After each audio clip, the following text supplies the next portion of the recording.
କୋଡ଼ିଏ ବର୍ଷ ପରେ ଗାଁକୁ ଫେରିଲେ 40 ପରିବାର ନକ୍ସଲଙ୍କ ଯୋଗୁଁ ଭିଟାମାଟି ଛାଡ଼ି ବିସ୍ଥାପିତ ହୋଇଥିଲେ। ଆସନ୍ତୁ ଜାଣିବା ଏହାର ସର୍ବିଶେଷ ଖବର ବିଷୟରେ। ସୀମାନ୍ତ ଛତିଶଗଡ଼ର ନାରାୟଣପୁର ଜିଲ୍ଲାର ଗରପା ଗ୍ରାମରେ ନକ୍ସଲ ଉତ୍ପାତ ବଢ଼ିବା ପରେ 2003 ମସିହାରେ 40ଟି ପରିବାର ଲୋକେ ଗାଁ ଛାଡ଼ି ଦେଇଥିଲେ।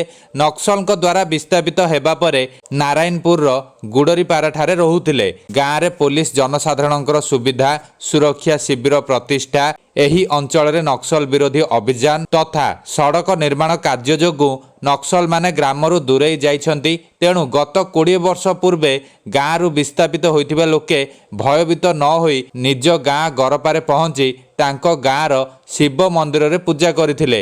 ପୋଲିସ କ୍ୟାମ୍ପ ଖୋଲିବା ସହ ଗରପା ଗ୍ରାମରେ ରାସ୍ତା ନିର୍ମାଣ ହେବା ଯୋଗୁଁ ଗରପା ଗ୍ରାମର ଗ୍ରାମବାସୀ ନକ୍ସଲଙ୍କ ଭୟ ଦୂର ହେବା ସହ ସ୍ୱାଧୀନତା ଉପରେ ବିଶ୍ୱାସ କରିଛନ୍ତି। ଏବେ ଗାଁ ଲୋକମାନେ ସୁରକ୍ଷା ବଳୟକୁ ନେଇ ଉତ୍ସାହିତ ଅଛନ୍ତି। ଧୀରେ ଧୀରେ ଗ୍ରାମବାସୀମାନେ ଗାଁକୁ ଫେରୁଛନ୍ତି।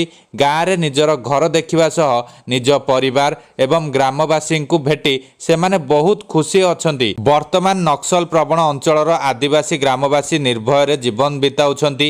ଏଥିସହ ସୋନପୁର ଦେଇ କୋଣ୍ଡାଗାଁଓ ନାରାୟଣପୁରର ସୀମା ସୀତାରାମପୁର ସଂଯୋଗ କରୁଥିବା ବହୁ ପୁରୁଣା ରାସ୍ତା ଯାହାକି ନକ୍ସଲ ଯୋଗୁଁ ଗତ 30 ବର୍ଷ ଧରି ବନ୍ଦ ହୋଇଯାଇଥିଲା।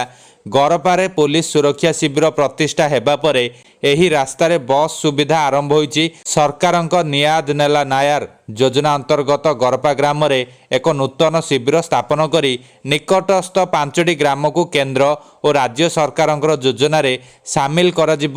ନକ୍ସଲ ମୁକ୍ତ ବସ୍ତର ହେବାକୁ ଯାଉଥିବା ଗ୍ରାମବାସୀ କହିଛନ୍ତି।